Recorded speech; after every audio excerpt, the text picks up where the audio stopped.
5ই আগস্টের পরে আমরা দেখতে পেলাম কিছু লোক উগ্রবাদী, যারা আমরা দেখতে পেয়েছি গণভবনের মধ্যে তারা লুটপাটের এক পর্যায়ে দেখলাম, আমি নিজে চোখে দেখলাম, বিশেষ একজন ব্যক্তি অন্তর্বাস নিয়ে তারা উল্লাস করতেছে।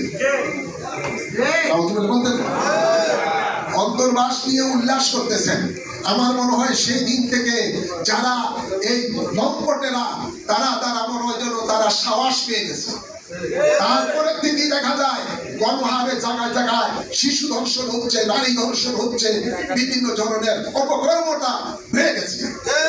হ্যাঁ আমার আর যদি সত্যিকার ভাবে এই ধরনের অন্যায় অবিচারের বিচার হতো, তাহলে এই ধরনের আস্পর্ধ বেদনা এই দুষ্কৃতিকারীরা গত 5ই আগস্টের পূর্বে বাংলাদেশের মধ্যে এই ধরনের অরাজকতা ছিল, কিন্তু সংখ্যায় কম ছিল।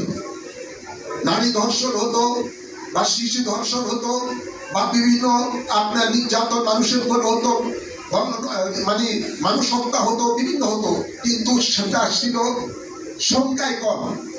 যখন 5ই আগস্টের পরে আমরা দেখতে পেলাম কিছু লোক উগ্রবাদী, যারা আমরা দেখতে পেয়েছি গণভবনের মধ্যে তারা লুটপাটের এক পর্যায়ে দেখলাম, আমি নিজে চোখে দেখলাম, বিশেষ একজন ব্যক্তি অন্তর্বাস নিয়ে তারা উল্লাস করতেছে। অন্তর্বাস নিয়ে উল্লাস করতেছেন। আমার মনে হয় সেই দিন থেকে যারা এই লম্পটেরা তারা মনে হয় যেন তারা সাহস পেয়ে গেছে। তারপরে থেকে দেখা যায় গণহারে জায়গায় জায়গায় শিশু ধর্ষণ হচ্ছে, নারী ধর্ষণ হচ্ছে, বিভিন্ন ধরনের অপকর্মটা বেড়ে গেছে। হ্যাঁ আমার আর যদি সত্যিকার ভাবে এই ধরনের অন্যায় অবিচারের বিচার হতো, তাহলে এই ধরনের আস্পর্ধ বেদনা এই দুষ্কৃতিকারীরা আমরা দেখতে পাই। গত 5ই আগস্টের পরে যাদের উসিলায় বাংলাদেশের মানুষ ইসলাম পেয়েছেন, তারা আল্লাহকে চিনতে পেরেছেন, ধর্ম চিনতে পেরেছেন, যাদের কাছে কোরআনের বাণী দিয়ে এদেশের মানুষের কাছে যারা এসেছিলেন তারা হলেন আল্লাহর মহান ওলি। আজকে সেই আল্লাহর ওলিদের মাজারগুলোকে কতিপয় সেই আপনার হায়েনারা, মানবরূপী পশুরা, যারা কোরআনের নাম দিয়ে, ইসলামের নাম দিয়ে ইসলামকে কলুষিত করছে, এগুলোকে বাংলাদেশের মধ্যে আমরা জঙ্গিবাদ মনে করি, মনে করি। আজকে এরা প্রায় 400-র উপরে আউলিয়াদের মাজার ভাঙচুর করেছে। আমরা বারবার বাংলাদেশ আহলে সুন্নাত ওয়াল জামাতের পক্ষ থেকে, ইসলামিক ফ্রন্ট বাংলাদেশের পক্ষ থেকে প্রতিবাদ জানিয়েছি বর্তমান অন্তর্বর্তীকালীন সরকারকে এদের বিরুদ্ধে কঠোর হস্তে দমন করার জন্য। কিন্তু দুঃখজনক হলো সত্য, কে শুনে কার কথা। অরণ্যে রোদনের মতো আজকে আমাদের আওয়াজটা তারা এগুলো কর্ণপাত করে নাই। এই 400-র উপরে মাজার ভাঙ্গা হয়েছে, একটা পর্যন্ত একটা আসামিকে তারা বন্দী করতে পারে নাই এবং তাদেরকে বিচারের কাঠ করে আনতে পারে নাই। যার কারণে দিন তারা যেন স্পষ্ট পেয়ে যাচ্ছে, তারা যেন অন্যায় করার জন্য তারা যেন সার্টিফিকেট পেয়ে যাচ্ছে, অলিখিত সার্টিফিকেট পেয়ে যাচ্ছে প্রশাসনের থেকে, সরকারের পক্ষ থেকে। যার জন্য আজকে লাগামহীন আপনার দুর্নীতি সহ অন্যায় অবিচার এবং আপনার কাজগুলো বেড়েই যাচ্ছে দিন। আপনারা নিজে দেখুন, আমাদের হাজীগঞ্জ এই চাঁদপুর ডিস্ট্রিক্ট এটা একটা শান্তিপ্রিয় দেশ। আমি অনেক আগের থেকে আমাদের এখানে অনেক আলেম ওলামা আছেন, রাত্রে ওয়াজ করেন বা অনেকে সফর করেন, রাত্রবেলায় মাহফিল করে বাড়িতে যখন আসেন তখন 12টা, 2টা, 3টা, 4টাও বেজে যায়।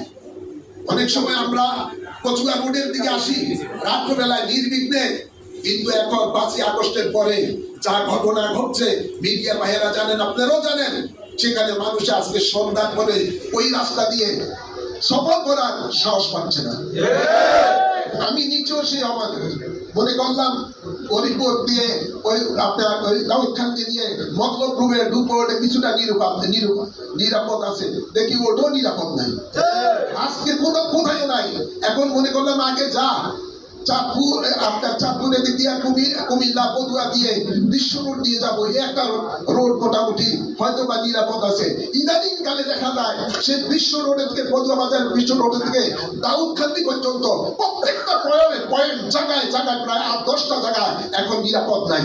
সেখানের মধ্যে গাড়ি থামিয়ে তা লুটপাট করা হচ্ছে, গাড়ি ভেঙে দেওয়া হচ্ছে, মানুষের যা হচ্ছে সব কিছু নিয়ে যাচ্ছে। এটা কোন অরাজকতার দেশে, কোন স্বাধীন দেশে আমরা পালন করতেছি? অনেকে বলতেছে যে 5ই আগস্টের পরে আমরা স্বাধীনতা লাভ করেছি। এটা কোন স্বাধীনতা? 71 সালের স্বাধীনতার পরেও তো এই ধরনের হায়নার কাজ বাংলাদেশের মতো হয় না। এই স্বাধীনতা তো বাংলাদেশে মানুষ চায় না। মানুষ চায় তার জানের নিরাপত্তা, মানুষ চায় তার মালের নিরাপত্তা, মানুষ চায় তার চায় স্ত্রী মা বোনের ইজ্জতের নিরাপত্তা। কিন্তু সেই নিরাপত্তা দিতে বর্তমান সরকার সম্পূর্ণরূপে ব্যর্থ হয়েছে।